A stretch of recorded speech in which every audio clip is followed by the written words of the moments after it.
Hello guys, আসসালামু আলাইকুম। আশা করি ভালো আছেন। আমিও ভালো আছি। তো ব্যস্ততার কারণে পড়াশোনার চাপে আমি ক্যামেরার সামনে আসতে পারতেছি না, ভিডিও আপলোড করতে পারতেছি না, মার্কেটও যাইতে পারতেছি না।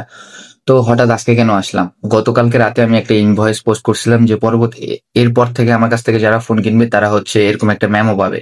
হ্যাঁ, যে কবে ফোন কিনছে, কত টাকা দিয়ে কিনছে, আহ, এই সব কিছু ডিটেলস থাকবে। তো ওইখানে হইতেছে যে এইটা পোস্ট করার পর অনেকে হইতেছে যে আমার ফলোয়ার, কাস্টমার না আমার ফলোয়ার, হইতেছে বলতেছে আমি নাকি দাম বাড়াই দিছি, আমার ওয়ারেন্টি নাকি আগে বেশি ছিল এখন কমাই দিছি, তারপরে 10% থেকে নাকি ডিরেক্ট 20% নিয়ে গেছি।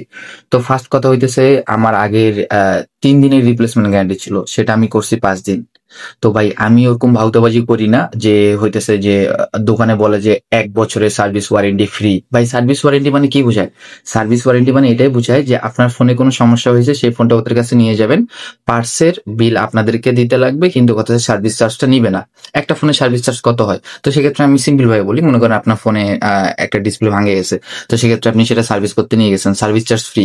তো ডিসপ্লেটা তো কিনতে তো টাকা লাগবে না, ওটা তো আপনি তো এরকম না যে আপনি বাইরে থেকে ডিসপ্লে নিয়ে যায় ওদেরকে দিলেন, ওরা ডিসপ্লেটা লাগাই দিল, ওরকম তো না। ওরাই তো ডিসপ্লে লাগাই দেয়, ওরা বলে যে ভাই বিল এত টাকা আসবে, আপনাকে ডিসপ্লে বিলটা এত টাকা দিতে লাগবে, কিন্তু দেখবেন যে ওর ভিতর থেকেই সার্ভিস চার্জ ওরা নিয়ে নিছে। তো এটা তো বুঝতে পারবে না। যাই হোক ভাই, আমি ওই ওই ওই দিকে যাইতে চাই না। কে কিভাবে করতেছে না করতেছে সেটা আমার বড় কথা না, বড় কথা হইতেছে যে আপনাদেরকে বুঝাই দেওয়ার জন্য যে কেন কেন কিভাবে এটা হইলো। তো কিছুদিন আগে হইতেছে আমি একটা ফোন সেল করছি, Xiaomi 14 Ultra, 1256 GB full box, 70,000 টাকায়। এখন কথা হইতেছে আমার রুলস অনুযায়ী আছে যে 10% লেস করতে পারবো। 10% লেস করলে 70,000 টাকা, তোমার ফোনে আপনার প্রাইস আসে অ্যারাউন্ড হইতেছে আপনার 7,000 টাকা লেস করা লাগে। তো 7,000 টাকা যদি আসে তাহলে ফোনের দাম পড়ে 63,000 টাকা বর্তমানে। Xiaomi 17 আসার পর 1256 জিবি আমি সেল করছি হচ্ছে 70,000 টাকায়। এখন 16,512 জিবি সেল করতেছি 60,000 টাকায়। তাহলে আদৌ কি আমার পক্ষে পসিবল যে সেই কাস্টমারের কাছ থেকে সেই ফোনটা 10% লেসে কিনে 63,000 টাকায় কিনে আমার সেই ফোনটা 60,000 টাকাতে সেল করা? আমি কি আমার পকেট থেকে 3,000 টাকা দিয়ে সেল করবো? কাস্টমার তো তখন বুঝবে না যে আমি 60,000 টাকা দিয়ে কিনছি। কাস্টমার তখন আমাকে ডিরেক্টলি বলবে যে 60,000 টাকা রেগুলার প্রাইস, আপনি কেন 63,000 টাকা নিচ্ছেন? তো সেই ক্ষেত্রে আমি কি করব বলেন? আমার প্রথম কোশ্চেন হচ্ছে এটা। সেক্ষেত্রে আমি কি করবো? এই কারণে আমি সেটা 50% নিয়ে গেছি, 10% থেকে 50% নিয়ে গেছি। আর আরেকটা কথা হইতেছে যে 20% কোন ক্ষেত্রে? মনে করেন আপনি আমার কাছ থেকে একটা ফোন কিনছেন, ফোন কেনার পর আপনার ভাল লাগলো না, সেই ফোনটা আপনি রিটার্ন করতে চাচ্ছেন।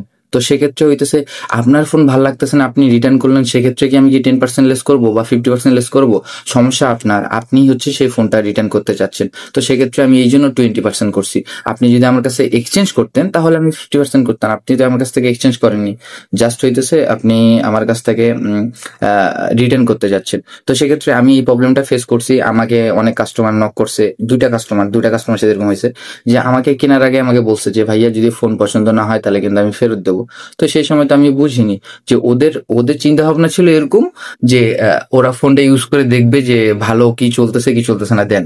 তো উনি আমার কাছ থেকে একটা ফোন কিনছে, কেনার পর 2 দিন চালাইছে। আমার তো 3 দিনের রিপ্লেসমেন্ট গ্যারান্টি ছিল। তো 2 দিনের পর বলা যে ভাই আপনার ফোনটা অতিরিক্ত গরম হইতেছে, চার্জ থাকে না, আমার হাতে মানে গ্রিপ পাচ্ছি না, আমি ফোনটা অনেক পাতলা, হাত থেকে পড়ে যাইতেছে, প্লাস হইতেছে আমার ভারী ফোন লাগবে, আমার আর একটু বড় ফোন লাগবে, ছোট ফোন লাগবে না। মানে এই যে এই টাইপের কথা বলে। তো সেক্ষেত্রে আমি কিভাবে তাদের কাছ থেকে সেই ফোনটা রিটার্ন? তো এইসব কারণে আমি 20% করছি, এই কারণে রিটার্নের ক্ষেত্রে যাতে হইতেছে কাস্টমার যখন রিটার্ন করতে চাবে তখন দেখবে যে 20% লেস করতেছি, তখন যেন কাস্টমার রিটার্ন না করে। তো সেক্ষেত্রে এক্সচেঞ্জ করলে তো 50%ই থাকতেছে ভাই। তো ভাই মানে মোট কথা হইতেছে এতটুকুই বুঝছি এই সেক্টরে আসার পর যে বাঙালিদের কখনো ভালো করতে হয় না। বাঙালিদের ভালো করতে যাবেন সেখানে সমালোচনার পাত্র হইতেই লাগবে। সেখানে আমার ভুল ধরবেই, সেখানে ভুল বের করবেই। কেন ভাই? একটা মানুষ যখন উপরে উঠতে চায় তাকে পা ধরে গিয়ে নিচে নামাই দিয়ে লাগবে আপনাদেরকে? হ্যাঁ, বাঙালির রক্ত রক্ত মিশে গেছে যে কেউ কারো ভালো চায় না। তো সেক্ষেত্রে আমার যারা কাস্টমার আছে, যারা আমার কাছ থেকে ফোন কিনতেছে বা সামনে কিনবে, ওরা ডিরেক্টলি কিনতেছে। আর যারা কিনে না তারা এগুলা কথা বলে যে ভাই ফোনের দাম বাড়াই দিয়েছেন, ইয়ে করছেন সেই করছেন। ভাই 6-5 দিনের রিপ্লেসমেন্ট গ্যারান্টি দিছি। একটা ফোন 2 দিন ইউজ করলে বোঝা যায় যে সেই ফোনে কোনো ইস্যু আছে কিনা। তা আমি এখন পর্যন্ত অনেকগুলো ফোন সেল করছি, কই আমার ফোনে তো তেমন কোনো ইস্যু আমি পাইনি। পাইলে তো আমার পোস্টে হইতেছে, পোস্ট করতো কাস্টমাররা, আমি পোস্ট করার জন্য পাবলিক একটা গ্রুপ রাখছি যেখানে হইতেছে আপনারা পোস্ট করতে পারেন। তো এই সবকিছু মিলে ভাই অনেকে না বুঝে আমাকে কইতেছে আমি নাকি লেস বাড়াই দিছি, সবকিছু বাড়াই দিছি, এই টাইপের কথা বলতেছে আর কি। তো আশা করি আপনারা সবকিছু বুঝতে পারছেন ক্লিয়ারলি। আজকের ভিডিও এই পর্যন্ত। আল্লাহ হাফেজ।